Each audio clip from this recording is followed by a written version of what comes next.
You've probably heard someone quote Sun Tzu in a business meeting. Know yourself, know your enemy. Maybe you've seen the 36 stratagems referenced as clever tricks, a secret playbook for manipulation. Here's what that reading misses. The 36 stratagems aren't a collection of tactics.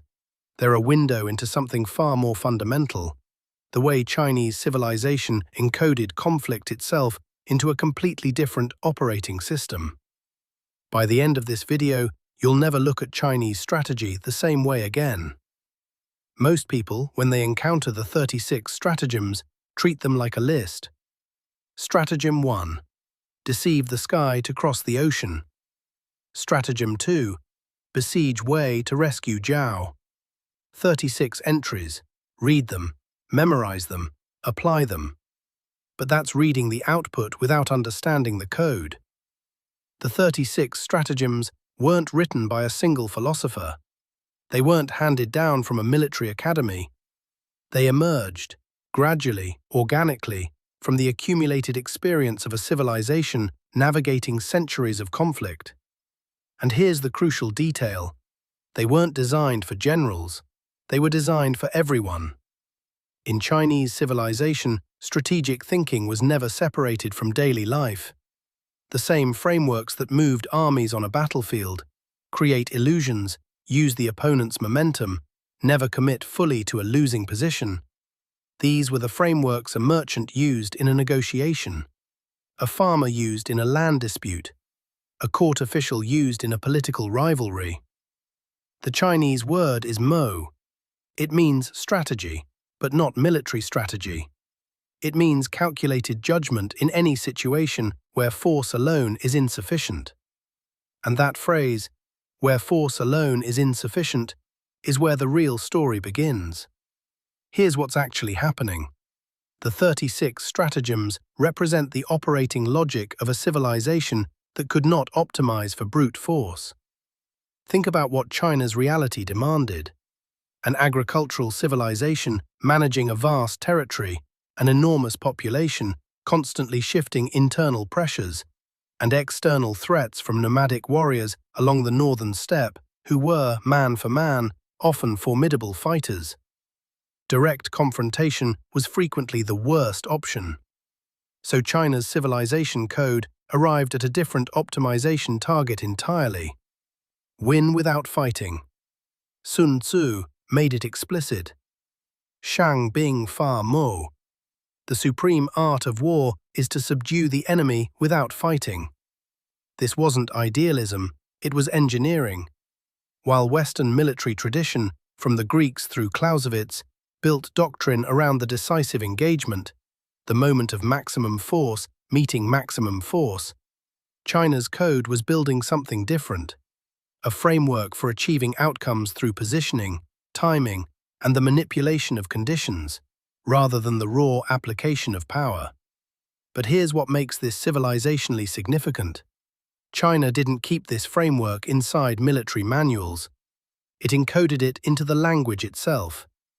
Consider what an average Chinese person inherits without ever opening a strategy textbook. The phrase, Mei Ren Ji, the beauty stratagem. Kong Cheng Ji, the empty city stratagem. Ku Rou Ji, the suffer the flesh stratagem. These aren't obscure references, they're proverbs. They're the vocabulary of daily conversation. Or take the phrase, Tui Yi Bu Hai Kuo Tian Kong. Tui Yi Bu Hai Kuo Tian Kong. Step back and the sea and sky open wide. This isn't military advice, it's what a parent says to a child who can't resolve an argument. But the strategic logic is identical. Don't force a confrontation, create space, let conditions shift in your favor. This is how civilizational code works. Not through formal instruction, through the grammar of daily life. And the results are visible in history itself. When Zhu Yuanzhang, a penniless orphan who had been a beggar, then a wandering monk, emerged from the chaos of the Yuan dynasty's collapse to found the Ming Empire, he had no military academy training. What he had was a civilization's accumulated code. Already written, already running. So what this tells us is, Chinese strategic thinking isn't a tradition of brilliant generals. It's a civilization-level operating system, written not in military manuals, but in the language itself. Which brings us to what this looks like today. When observers watch China's foreign policy, they often describe it as inconsistent. A decade of hide your strength, bide your time, then a shift toward assertiveness, then strategic ambiguity again. The word they use, unpredictable. But run this through the civilizational lens and it becomes legible. The 36 stratagems encode a core principle. Never reveal your full position. Commit only when conditions are right. If conditions aren't right, create the appearance of commitment while preserving maximum optionality. The code produces this behavior. It's not a decision made in a conference room. It's a pattern written 2,000 years deep. The same logic surfaces in Chinese business negotiation, a pattern well documented by cross-cultural researchers, where a signed agreement is often understood as the beginning of a relationship, not its conclusion. Where the Chinese yes may mean I'm listening rather than I agree. Where ambiguity isn't evasion. It's the system preserving room to maneuver, not manipulation.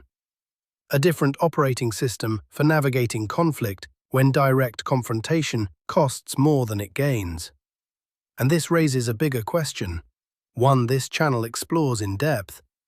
If China encoded its strategic logic into everyday language, what does that mean for a world that is increasingly running systems China helped design?